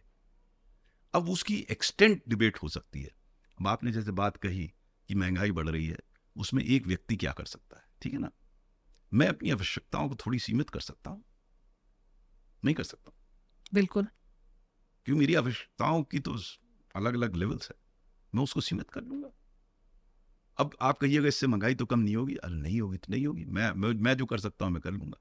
इट्स लाइक सेइंग कि to dispel the darkness I can keep cursing the darkness. अरे मेरे पास एक मोमबत्ती में वही जलाता हूँ भाई, जिससे जितनी रोशनी हो जाए। वो कहते बहुत नहीं होगी। अरे कुछ तो होगी यार, हो सकता है देखा देखी दूसरा भी जला ले, तीसरा भी जला ले, हो सकता है, मैं नहीं कहता हूँ जलाएगा। तो मेरा धीरे धीरे जीवन में मानने लगा, मैं उसे थोड़ा सा गलत शब्द इस्तेमाल करता हूँ, मैं थोड़ा सेल्फिश हो गया इस मामले में कि मैं क्या कर सकता हूँ। देखिए ये गालिब का शेर है, नहीं है, लोग गालिब का कहते हैं, लेकिन उसकी मैसेज बड़ा बढ़िया है। उम्र भर यही भूल करता रहा गालिब, धूल चेहरे पे थी आईना साफ। गालिब का शेर नहीं है, लेकिन उसका मैसेज बड़ा गजब का है कि मैं दूसरे को कब तक गाली देता रहूंगा यार। मैं देखूं मैं क्या कर सकता हूं। हो सकता है मैं ज्यादा ना कर पाऊं, सो बी इट। मैं 2 कदम चल सकता हूं।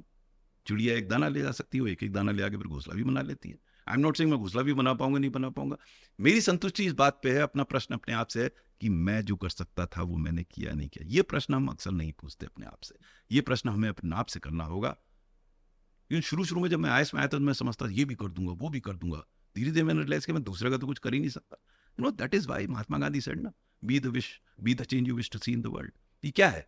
आप पहले अपने आप को परिवर्तित करो। और मैंने ये डिस्कवर किया कि आप अपने आप को परिवर्तित करते हो तो बहुत कुछ हो सकता है, बहुत कुछ हो सकता है। ये सर मैंने अपनी लाइफ में भी देखा है कि जब आप खुद के अंदर एक ट्रांसफॉर्मेशन लेके आते हो, अपना पर्सपेक्टिव शिफ्ट करते हो, इंस्टेड ऑफ ये बोलते रहना कि लोग ही गलत हैं, मेरे साथ ऐसे ही बिहेव होता है, ऑफिस में ऐसा ही होगा, जब आप ये सब चेंज करके इंडिविजुअली खुद के ऊपर काम करना शुरू करते हो तो डेफिनेटली बहुत It चीज़ें makes a बदल world. जाती हैं. It makes a world of difference. I can say that from आपके एक्सपीरियंसेस से मैं ये लर्निंग लेना चाह रही हूँ ताकि जो लिसनर्स हैं जो थोड़े होपलेस हो जाते हैं या जिनको लगता है कि मेरे करने से कुछ ज़्यादा फ़र्क पड़ेगा नहीं, शायद हम अगर इंडिविजुअल लेवल पे एक कॉन्शियसनेस को अवेकन कर पाएँ, जैसा कि आपने कहा कि आप उतना तो करो जितना आप कर सकते हो, ये सोचे बिना कि वो उस एक बड़े पिक्चर का कितना % शेयर होगा कि भी नहीं होगा, कौन नोटिस करेगा, शाबाशी मिलेगी कि या नहीं मिलेगी, या ये मेरे इसमें पर्पस से ओरिएंटेड होगा, ये जो इतने सारे कन्फ्यूजन में हम घूम रहे हैं. क्योंकि आज की डेट में एक यूथ का भी नहीं, और यूथ का भी और साथ ही साथ जो 30s में 40s में लोग हैं, कन्फ्यूजन सबसे बड़ी समस्या है कि ये करूं कैसे होगा नहीं होगा. Clarity of thought is the key to success.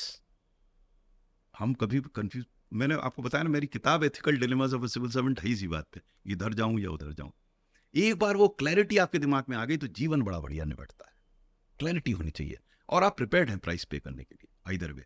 But sometimes this confusion exist in people, they are unable to decide यार ये करूं या ये करूं. सर मुझे लगता है लोग बहुत सारे टॉपिक्स के बारे में बात करना चाहते हैं, बहुत सारी प्रॉब्लम्स से जूझ रहे हैं, जैसे प्रोक्रेस्टिनेशन को कैसे समझे, टाइम मैनेजमेंट कैसे करें, इफेक्टिव लीडरशिप, बहुत सारे ऐसे टॉपिक्स हैं जिस पे यूथ बात करना चाहता है. लेकिन कन्फ्यूजन मैनेजमेंट के बारे में बात बहुत कम हो रही है. नहीं, ये जो आपने तीनों चीजें बात कही वो भी कंफ्यूजन पे ही है ना. एग्जैक्टली, कि तो time बेस तो का कन्फ्यूजन ही है. बेस कंफ्यूजन है. और एग्जैक्टली. इसमें अगर वही बात वहीं आ गई कि हमने यूथ को अगर ये समझा दिया कि इस क्लैरिटी ऑफ थॉट से तुम्हें बेनिफिट होगा जैसा कि इस व्यक्ति को बेनिफिट हुआ, इस संस्था को बेनिफिट हुआ, तो उसको ग्रहण करेगा. वो उसको वैल्यू प्रोपोजिशन दीजिए.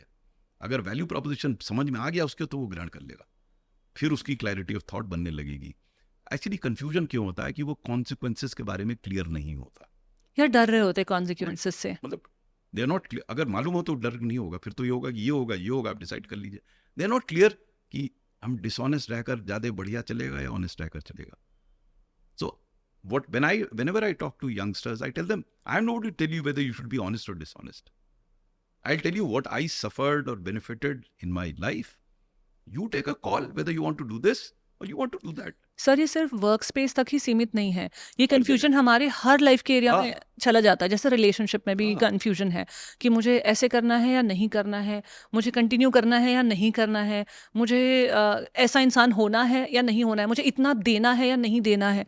हर वक्त आप इतना कैसे कैसे कैसे की कन्फ्यूजन में घूमते रहते हो कि इवेंचुअली आप जो होने चाहिए उस रिलेशनशिप में आप वो नहीं होते, वो बन ही नहीं पाते हो जो आपको होना चाहिए या आप जो इनहेरेंटली हो. Bottom line is clarity of thought. Confusion creates huge number of thoughts. So, sir मुझे कोई ऐसे तरीके बताइए क्लैरिटी ऑफ थॉट्स लाने के लिए. Give me the keys to the clarity of So thought. I don't think there is a single key where every lock can be opened, but you have to take small steps. जैसे again, I can tell you about myself. You are looking to select a profession for yourself, okay? Now you're not clear कि यहाँ जाऊँ, ये करूँ या ये करूँ. So then the best is to talk to your well-wisher who understands you well and have an open-hearted chat. He knows you, because without knowing you, no one can guide you as to what you should. Sometimes you tend to delude yourself, but that chap who's a friend or a brother or a sister or a parent will be able to tell you, तुम्हारे लिए ये बेहतर होगा. It's always nice to seek guidance if you can. And you should have the humility to accept the fact that you are unable to decide yourself, but there is somebody who can guide you. And you can always find that somebody will guide you. Gradually, वो clarity आपके अंदर बनने लगेगी. It doesn't happen. Like, even in my case, in the beginning of my career, I used to be very confused. ये करूँ, ये करूँ. But gradually, जैसे मैंने अपने कुछ सीनियर से बात की, colleagues से बात की, खुद को रिफ्लेक्ट किया, वो clarity आनी शुरू हो गई. There is no magic wand कि आज रात को सोए और आज अनिल स्वरूप साहब को सुना, सुबह आपको clarity हो जाएगी. No. You have to evolve. And it is always a gradual process. कुछ जगह आपको हिट लगेगी, कुछ जगह आपको अच्छा लगेगा. दूसरा, वी डोंट रिफ्लेक्ट सफिशिएंटली. हम अपने आप से बात नहीं करते. हम दूसरे के बारों में सोचते हैं बट अपने आप से बात नहीं करते. वो I think we should sit silently and reflect on what you are doing. Many answers will emerge when you are yourself reflecting on this is right, this is wrong, this is how it should do. Many answers will come there. जो नहीं आए फिर अपने मित्र से बात कीजिए, अपने हितैषी से बात कीजिए. As I said, there is no fit manner in which or key through which you can open all these locks. No, it will come gradually, step by step. You mature as you go along. Sir clarity कई बार होती भी है, लेकिन आपको पता होता है कि ये कॉन्सिक्वेंस है, तो या तो आप उससे डर जाते हैं, या फिर आप वो प्राइस पे नहीं करना चाहते, या फिर आप फिर उस प्राइस से फिर कंफ्यूज हो जाते हैं, मैं अभी तैयार नहीं हूँ, थोड़े टाइम बाद हो जाऊंगा। ये हम नेगोशिएशंस अपने दिमाग में करते रहते हैं, और हमारी लाइफ जो है उसकी क्वालिटी पे एक डीप देखिए, इम्पैक्ट आता है I'll इसका। tell you why. One of the reasons for confusion, I'll tell you. And I've also discovered this over a period of time. I'll narrate a incident. Not an incident, my understanding. Delhi में मैंने अभी तक किसी को अपनी Mercedes खुद drive करते हुए नहीं देखा है कार। ठीक है, इट्स एन एक्सपेंसिव कार, और असली मजा गाड़ी का उसका चलाने का है, वो ड्राइवर चलाता है।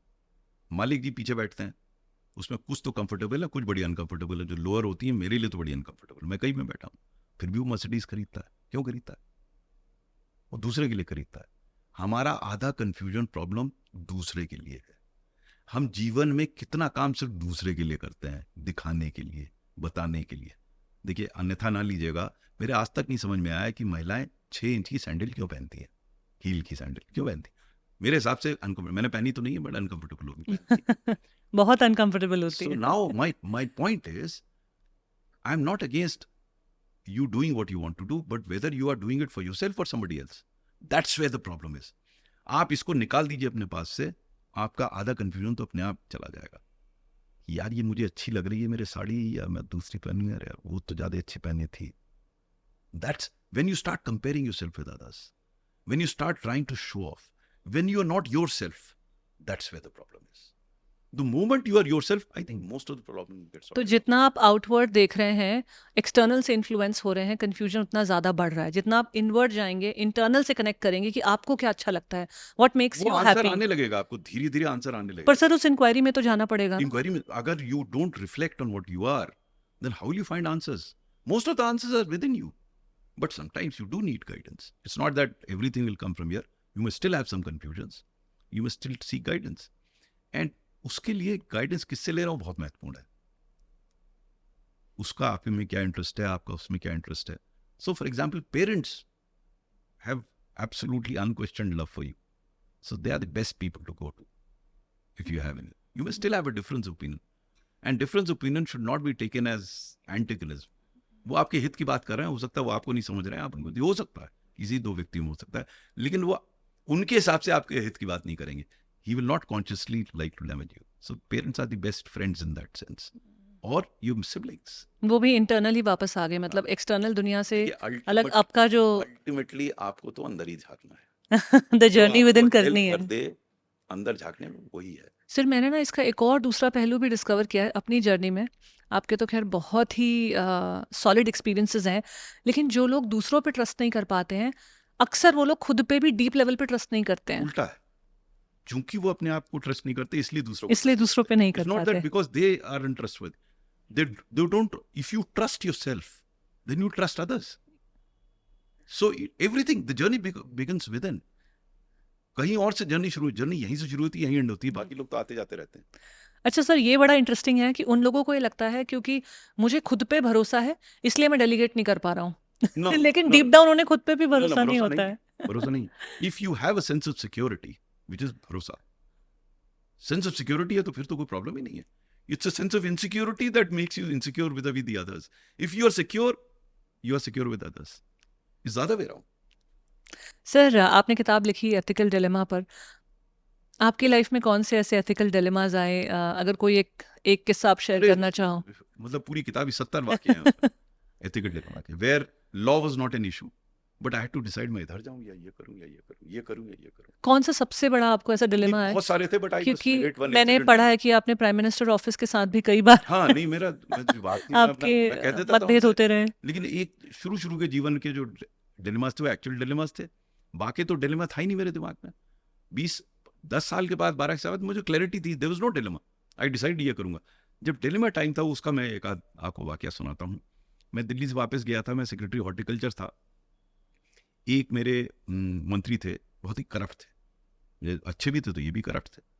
उनका नाम ही 25% था, पहले ही ले लेते थे सब चीज़ों में, प्रोग्राम वगैरह में. तो एक दिन उन्होंने मुझे आदेश भेजा कि इस डिप्टी डायरेक्टर को आप सस्पेंड कर दीजिए. कोई कारण नहीं दिया. Now he was legally entitled to suspend him, it's not an illegal order, तो लीगैलिटी तो रुक गई। लेकिन क्योंकि लिखा नहीं था तो मैंने उनको फ़ोन करके पूछा, सर आपने इनको सस्पेंड करने को कहा है, क्या क्या हो गया? तो कहते हैं मुझसे मिलने नहीं आया वो। मैंने कहा साहब बड़ी छोटी चीज़ है, मैं कह दूंगा मिल लेगा आपसे। कहा ही डिडंट, रख दिया फ़ोन। मैंने अधिकारी के बारे में पूछा, उन्होंने कहा तो बड़ा अच्छा अधिकारी है, बड़ा एफिशिएंट ऑनेस्ट। तो मैंने उसको बुलाया, मैंने कहा यार तुम मिलने क्यों नहीं गए मंत्री जी से? कहता सर मैं कई बार मिल चुका हूँ, लेकिन जैसे वो मिलना चाह रहा है मैं नहीं मिल पा रहा हूँ। तो वही मैंने उसी समय लिखा है कि 3 प्रकार के करप्शन है, नजराना, शुक्राना, जबराना। तो मंत्री नजराना चाहते थे, वो कहता था मेरे पास है नहीं, मैं देने को मैं क्या दूंगा उनको। तो अब डिलेमा है मेरा कि लीगल ऑर्डर है और आदमी एफिशिएंट है। इट वाज लोग मुझे अब सुनते हैं, कहते हैं आप बड़े हमें कॉन्फिडेंट रहते हैं, पॉजिटिव। नहीं ऐसा नहीं था। मैं उस समय इतना परेशान हो गया, मैं आपको क्या बताऊं, कि मेरे अंदर का कवि जागृत हुआ और मैंने ये पंक्तियां लिखी उस समय। संशय नहीं मन में तेरी सृष्टि में या तुझ में, तू ही तू मेरे मन में समाया, सब कुछ मैंने तुझसे है पाया, फिर भी स्तब्ध हूं, व्याकुल हूं, अशांत हूं, शायद अनजान हूं। क्या यही जीवन है? जो पापी है, दुराचारी है, क्यों जीत रहा निरंतर है? स्पष्ट करो, अभिव्यक्त करो, कुछ तो करो मेरे राम। तो मैंने अपनी ये वेदना राम की झोली में डाल दी। The dilemma was going on कि मैं कैसे बचाऊं इस आदमी। But since I was basically an optimist, I got a reply in these lines which are quoted in my book. समय रुका नहीं, हम क्यों ठहर गए? समय रुका नहीं, हम क्यों ठहर गए? अभी तो हम चले भी नहीं, फिर क्यों थक गए? उठो पथिक, उठो पथिक, मत भ्रमित हो, धूमिल अंधियारे में श्रेष्ठ वही जो घिरा नहीं हो क्षणिक निराशा में। जागो, जगाओ, मन मत बहलाओ, एक मसीहा तुम भी बन जाओ। And then I found the solution to the problem. I sent this file to the chief secretary, spoke to him. He sat on the file, the orders were not issued. And minister got so annoyed, he went and met the chief minister. I was transferred out. When I was transferred, the chief secretary got very upset.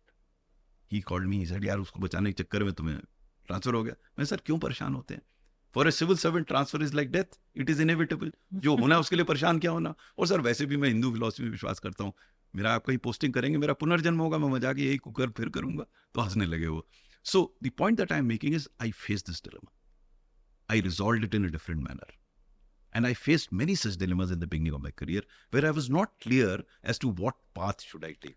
Sir एक अच्छी life जीने के लिए कोई अगर आपको 3 principles बताने हो तो क्या बताएंगे? अच्छी लाइफ, एक, as I said, keep least expectations, totally focus on yourself. Don't worry about others because you can't do much to others. It's very, very important that you have. And third is you trust others. ये 3 चीजें आप कर लिए, जीवन में chances हैं कि आप सक्सेसफुल होंगे। सर ऐसा हो सकता है कि आप दूसरों के बारे में इतना सोच नहीं रहे हैं या वो क्या कर रहे हैं वो नहीं सोच रहे हैं, but still you can trust them. क्या ये चीजें साथ में एग्जिस्ट कर सकती हैं? बिल्कुल कर सकती हैं, because trust is not based on what he is, trust is based on what I am. हम उसके हिसाब से नहीं, हम बिलीव करते हैं ट्रस्ट में। And you have to be careful, it's not that trust doesn't mean that you blindly trust somebody. You start with, when somebody comes, ये तो पहला रिएक्शन आपकी क्या होता है? अरे ये तो यहाँ से आया तो बदमाश होगा, अरे ये तो इस ग्रुप का बदमाश। प्रेजुडिस से हटा दीजिए आप।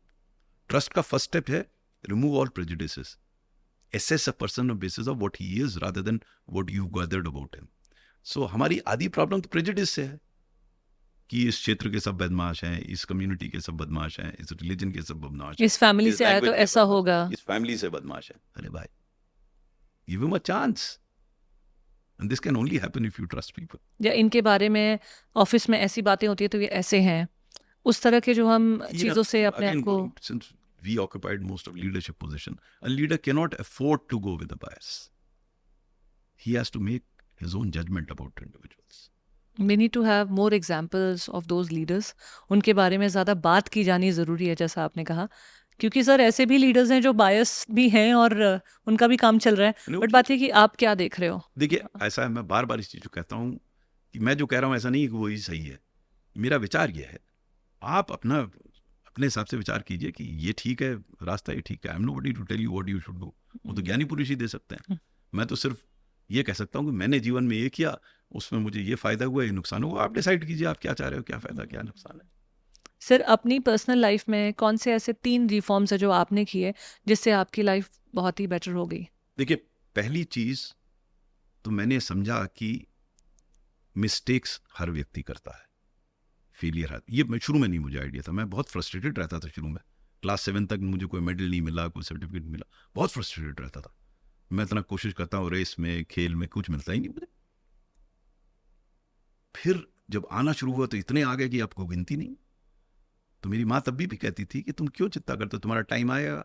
वो बात कहती थी कर्मण्येवाधिकारस्ते मा फलेषु कदाचन, मेरे समझ में नहीं आता था, बाद में बहुत समझ में आया। तो पहला तो ये कि मैं टोटली फोकस हो गया प्रयास में, उसको बाद में हमें कर्म का समझ में आया।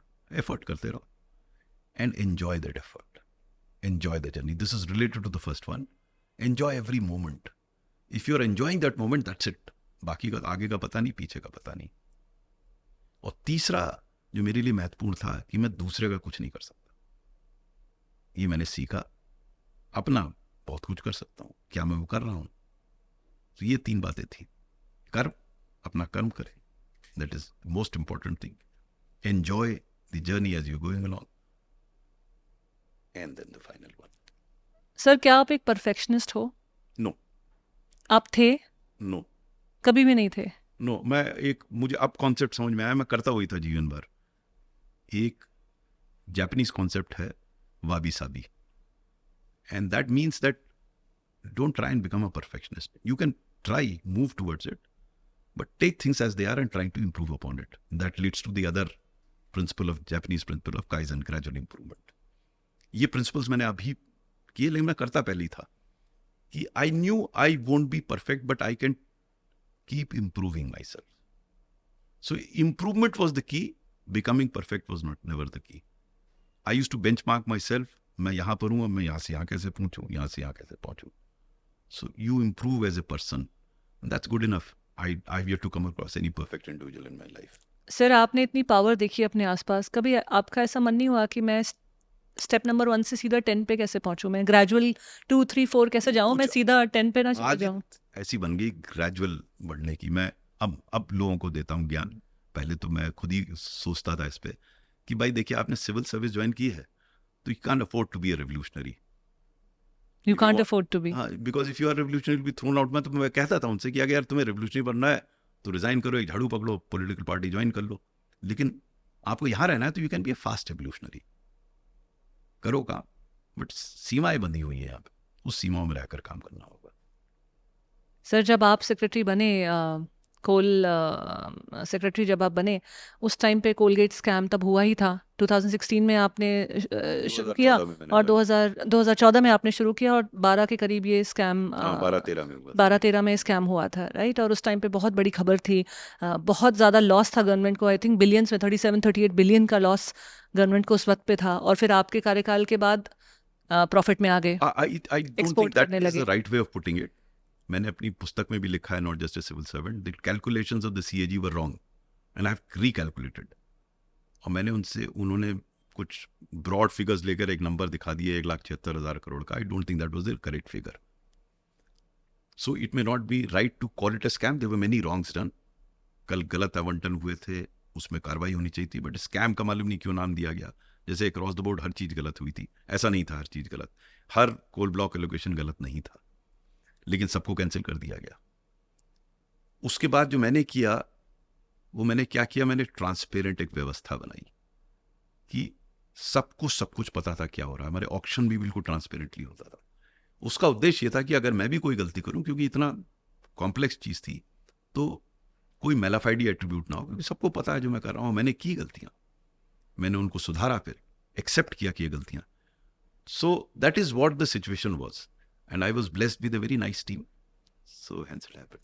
आपने डिजिटल इंडिया वाला जो मोमेंट काफ़ी नाम पकड़ गया, लेकिन उस टाइम पे इतनी ज़्यादा डिजिटल इंडिया की बात नहीं हो रही थी, बट आपने वहाँ पे डिजिटल इम्प्लीमेंटेशन भी किया, कुछ ऐसे रिफॉर्म्स बनाए। पड़ता है कि हमारा शायद पहला मिनिस्ट्री रहा होगा जहाँ हमने पेपर और फाइल सब खत्म करके आपने सब डिजिटाइज कर दिया।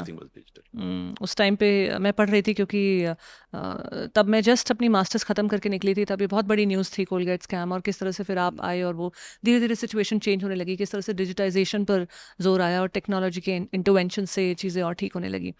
सर, एक अगर आपको ब्रॉड मैसेज देना हो यूथ को, तो क्या देना चाहेंगे? मैं उनसे ये कहना चाहूँगा कि परिस्थितियों पर आपका कोई नियंत्रण नहीं है। आप अपने आप को फोकस करें और उन परिस्थितियों में जो आप सबसे अच्छा कर सकें उसका प्रयास करें।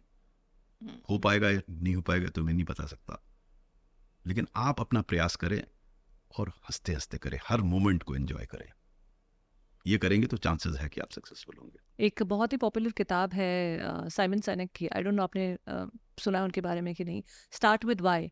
वो No, I have not. अच्छा, वो सिर्फ इसी बारे में बात करते हैं कि अच्छा। Why should you start with why. अच्छा। तो मैं किताब अक्सर रेकमेंड भी करती हूँ लोगों को, क्योंकि मेरा वाई को लेकर बहुत पर्सपेक्टिव इस किताब ने चेंज किया। तो इस तरह की अच्छी कॉन्वर्जेशंस, अच्छी किताबें जो आपका पर्सपेक्टिव थोड़ा ब्रॉड व्यू दे देती हैं।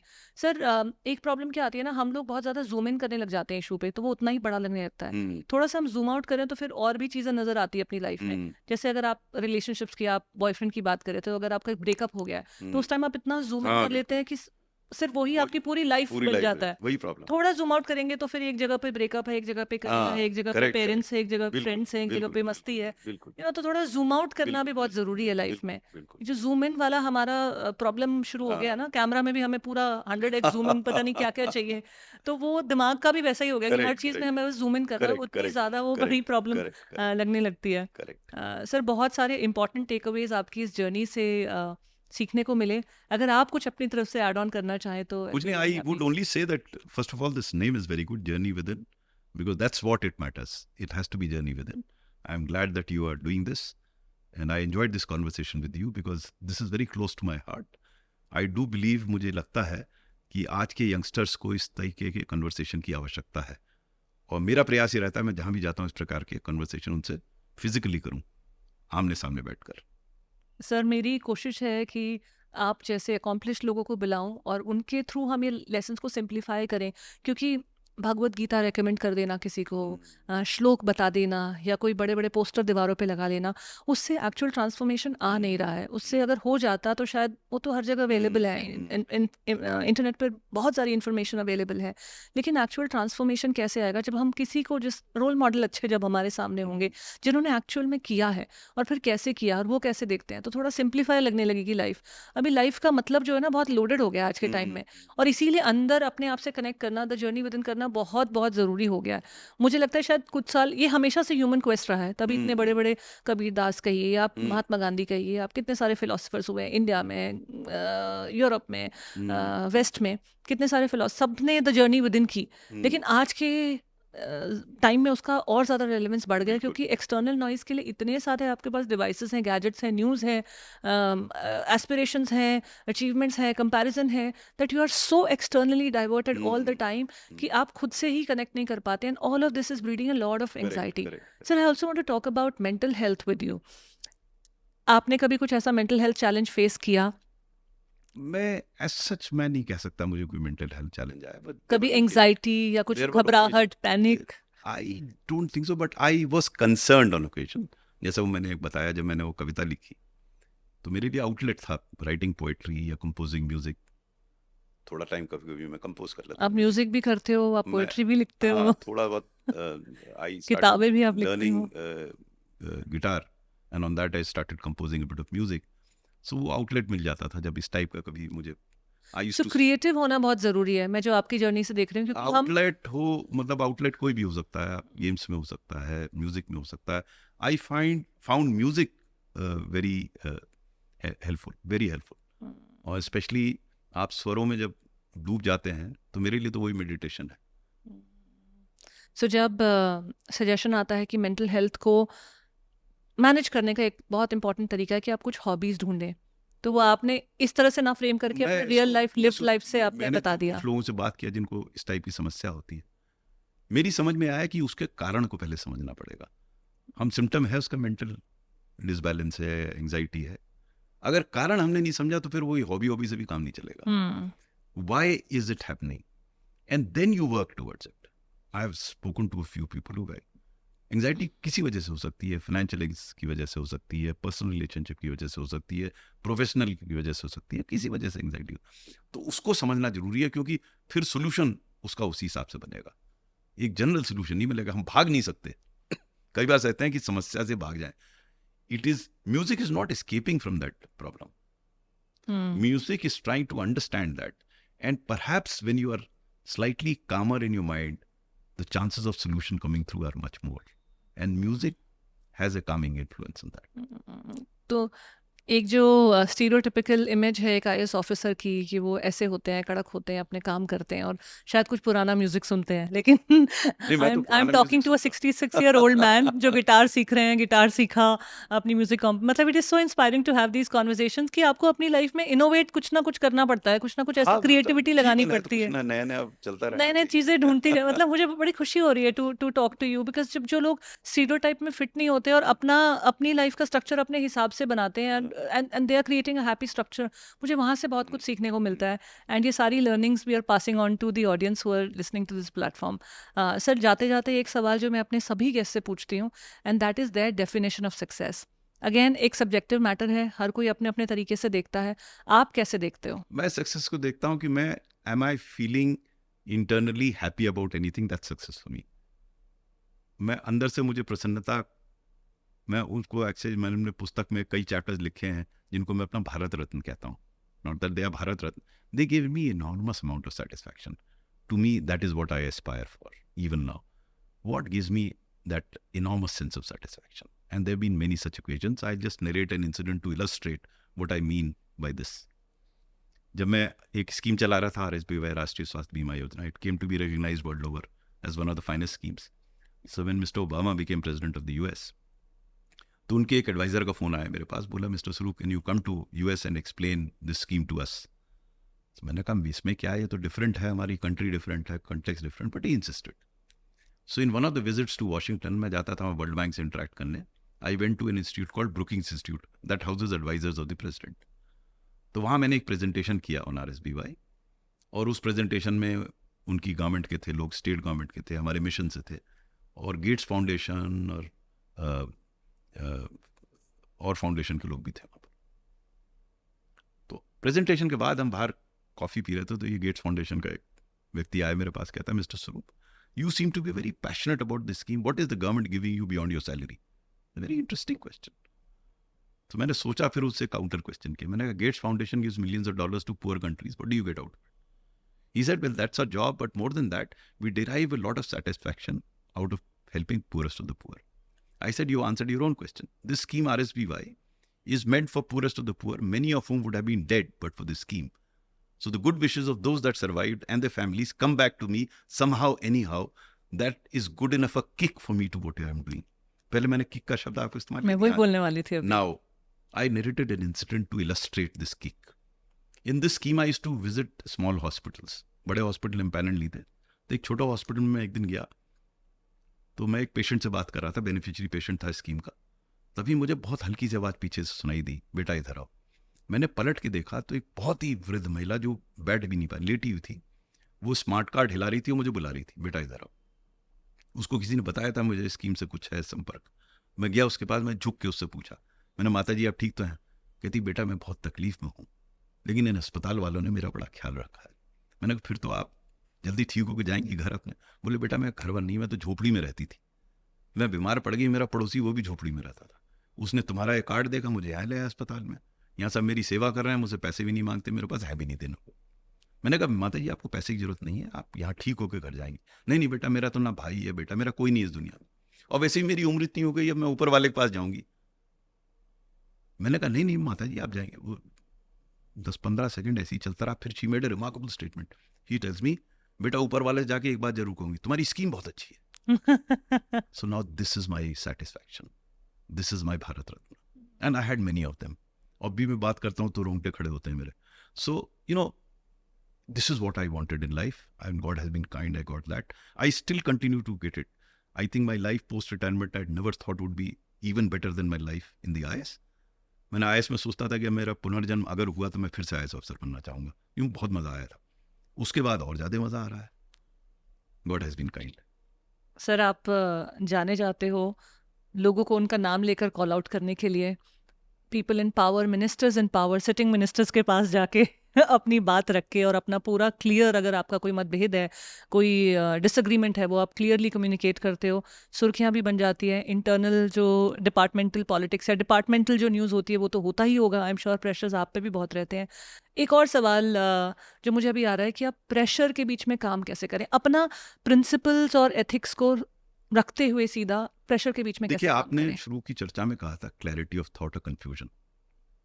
अगर क्लैरिटी है तो कोई प्रेशर नहीं है। प्रेशर तो तब आता है जब कंफ्यूज है कि ये करूं या ये करूं। किस बात का प्रेशर? भाई मैं ये कर दूंगा तो तुरंत कर दूंगा, ये बिल्कुल नहीं करूंगा। और जो बीच की चीज़ है उस पर अपनी बात कहूंगा, अगर मान लेंगे तो ठीक है, नहीं मान लेंगे तो उनकी बात मान लूंगा। प्रेशर कहाँ है? और मेरा ये अनुभव रहा है, मैंने कैलकुलेट तो नहीं किया कि लगभग 90% केसेस में मैं अपनी बात मनवा लेता था लोगों से। तो और क्या चाहिए जीवन में आपको? 10% तो आपको देना पड़ेगा भाई दूसरे को, आप पूरा अपना चाहते हैं। तो मुझे इसकी कोई ऐसा ये तो कहना गलत होगा कि मैं कभी प्रेशर में नहीं आया, लेकिन ऐसे प्रेशर में नहीं आया कि मैं परेशान हो जाऊं। प्रेशर थी। अब जैसे उस अधिकारी को सस्पेंड करने का था, वो प्रेशर तो था ही। मैं परेशान हुआ उस समय, कविता भी लिख दी, लेकिन बाद में वैसे वाकये कम होते चले गए। बहुत कुछ सीखने को मिला आज इस कॉन्वर्जेशन से आपके साथ सर। थैंक यू कि आपने हमारा इनविटेशन एक्सेप्ट किया, आप the journey within podcast पर आए और अपनी लाइफ से इतने खूबसूरत किस्से और इतने प्रैक्टिकल सिंपल तरीके से आपने बड़े बड़े लेसन्स को कंडेंस करके सिंप्लीफाई किया कि आपकी लाइफ में कैसे दिखेंगे जब आप उसे इम्प्लीमेंट करोगे। तो ये कैसे करें, क्या करें कि सवालों में घूमते रहने की बजाय कर लो और करके फील करो कि वो अब कैसा फील हो रहा है। अच्छा फील हो रहा है कंटिन्यू करो, अच्छा नहीं फील हो रहा है रीथिंक करो अपनी स्ट्रैटेजी को। तो इससे बढ़िया और कोई तरीका हो ही नहीं सकता। So I really want to thank you for thank you for sharing it inviting with me. us. Thank you. It was a pleasure. Thank you for watching today's episode. आज का ये एपिसोड आपको कैसा लगा लिखकर ज़रूर बताइएगा। जो आपने यहाँ से सीखा उसे भी ज़रूर हाईलाइट कीजिएगा कमेंट सेक्शन में। और अगर आपके कुछ सवाल रह गए हैं तो वो भी आप लिखकर पूछ सकते हैं। मैं पूरी कोशिश करूँगी कि आपके लिए उनका सोल्यूशन भी लेकर आऊँ। Thank you for watching. Do subscribe to the channel, like comment and share. जैसा कि मैंने पहले भी कहा, आपके सपोर्ट से यूट्यूब भी हमें सपोर्ट करेगा इस कंटेंट को और लोगों तक पहुंचाने में। Thank you. नमस्ते।